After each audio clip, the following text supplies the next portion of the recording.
Isang magandang mapagpalang araw muli sa atin lahat mga boss, and welcome back to my YouTube channel. So what's up sa atin lahat mga boss. Itong araw nga po pala na to mga boss, meron po ako ipapasilip sa inyo. Ito po yung vlog ko, last vlog ko pa po, na sinabi ko na mayroon akong project na gagawin, at ito nga po ipapasilip ko na po sa inyo kung ano po yun at kung gaano po siya kaganda. Bali, nag-landscape po ako dyan mga boss. So ano pa inaantay natin? Tara, umpisahan na natin. Tara. So ayan nga mga boss, itong araw nga po pala na to mga boss, maaga akong gumising kasi inisip ko na wala naman akong deliver itong araw na to. At ito nga sana balak ko na lagyan na ng isda. Bali, ito po yung project ko po na ginawa ko, kung makikita nyo, ayan. Ganyan po yung itsura po ng project po natin, or yung project na ginawa ko, nilandscape ko. Bali, yan po yung itsura niya. Bali, naglagay po tayo dito ng ambulya. So makikita nyo yung ambulya dyan is napakaganda na po. Tapos itong photos plant, bali naglagay tayo dito ng driftwood. Ayan. Tapos hindi ko alam kung anong tawag dito sa halaman na to. Kung makikita nyo, yun yung mga ugat niya. Nakalubog yan sa tubig. Pero yung ugat niya, buhay na buhay po yan. Ganun din po dito sa photos plant. Ayan yung itsura niya. So ayan nga ulit, sabi ko nga balak ko na lagyan nga ng isda itong araw na to. At nung kumukuha ako ng mga isda, napansin ko yung mga ibang isda ko is nagkandamatay na kasi nga madumi na yung tubig at kailangan ng mag water change. So ang ginawa ko, ayan nga, nag water change ako dito. Yan, tinanggal ko yung mga tinapon ko, yung mga excess na water litos diyan. So napansin ko nung nag-water change ako dito, sobrang dami yung mga namatay. Kaya sayang at nakakapanghinayang.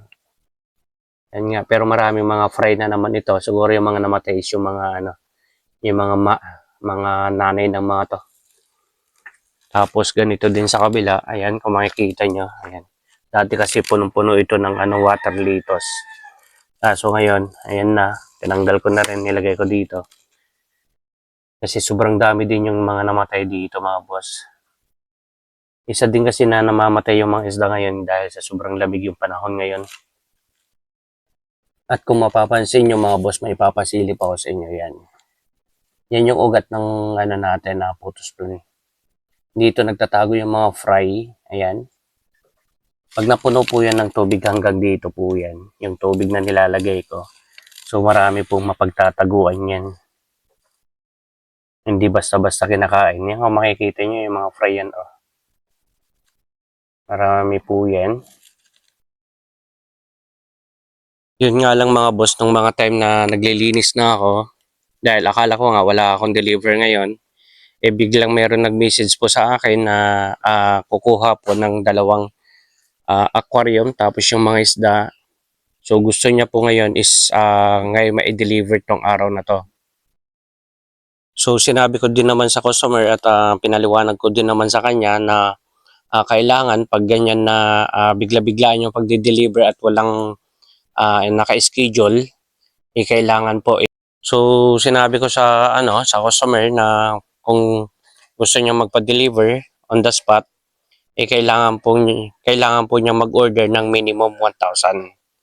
So ayan nga, bali sabi nga ni customer na okay lang, wala namang problema. So ayan, bali kailangan ko nang manghuli ng mga isda at hindi ko na matatapos tong mga to. Siguro babalikan ko na lang to or kinabukasan na naman. Ituloy bukas, tapos hindi ko ulit matatapos or hindi ko ulit malalagyan ng isda na naman to. Pero at least nakita nyo na mga boss kung ano yung project na ginawa ko. Yan, naka-landscape po yan. So makikita nyo naman talagang napakaganda niyan. So yung ilalagay ko dito is mga muli. Ayan. Tapos para mas mabilis ko siya lang makita, lalo na kung meron na silang mga fry. Siguro sa mga susunod ko na vlog, is ipapakita ko sa inyo kung ano yung mga ilalagay ko dito. So ang gagawin ko na lang muna ngayon is kailangan kong kumuha ng isda doon sa order ng customer. Bali yung i-deliver ko po ngayon is 2 customer. Bali, ipapakita ko na lang po sa inyo yung order po niya. Siguro bali ikakat na lang po natin yung video, tapos ipakita ko na lang sa inyo kung ano yung i-deliver ko itong araw na to mga boss. So ayan na nga mga boss, bali ito nga po yung unang order ng isang customer natin. Ayan, bali Santa Claus po, tapos meron po siyang pagkain dyan. At ito idadaan ko na lang po kasi dito lang naman sa Santa Maria area yung customer. Tapos ito naman po yung isang customer. Ayan, bali ito rin po yung in-order niya, Santa Claus. Tapos itong YTM natin or Yellow Tiger Music. Tapos yung 2 aquarium. Tapos naglagay na lang tayo dyan ng mga freebies po niya. So ito po is ito nga po yung sinasabi ko na yung customer is gusto niya is ma-deliver kaagad. So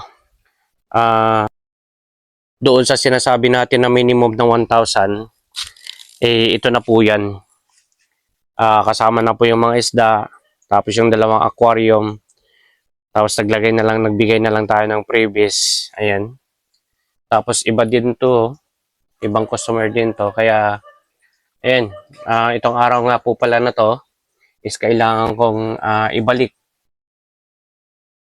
So ayan nga mga boss, sa pagde-deliver ko dahil sa hindi kasya yung 2 aquarium, kailangan kong ibalik yung top box ni body sniper ko. So ayan, bali ito yung gagamitin natin na pang-deliver at 100% po yan. Hindi po niya tayo binibitin ni body sa ating pagde-deliver at hindi niya talaga tayo binibitin sa pagdadrive dahil nako, ikaw po yung magsasawa doon sa bilis po niya. Pero syempre, sa tuwing ginagamit natin to, kailangan natin everyday na umaalis tayo or every time na ginagamit natin to, kailangan natin magdasal para sa ating safety. At hindi naman tayo pinapabayaan ng Diyos dahil nakakapunta ako doon sa pinagde-deliveran ko. At the same time, nakakauwi din ako dito ng ligtas. So ayan mga boss, hanggang dito na lang muli ang aking vlog. At sana nasiyahan kayo at nagandahan kayo dito sa aking landscape na project. Ito po yan. At sana hindi po kayo magsawa na manood ng aking vlog mga boss. At ako yung muling nagsasabi sa inyo, mabuhay kayo hanggat gusto nyo. Happy fish out, paalam.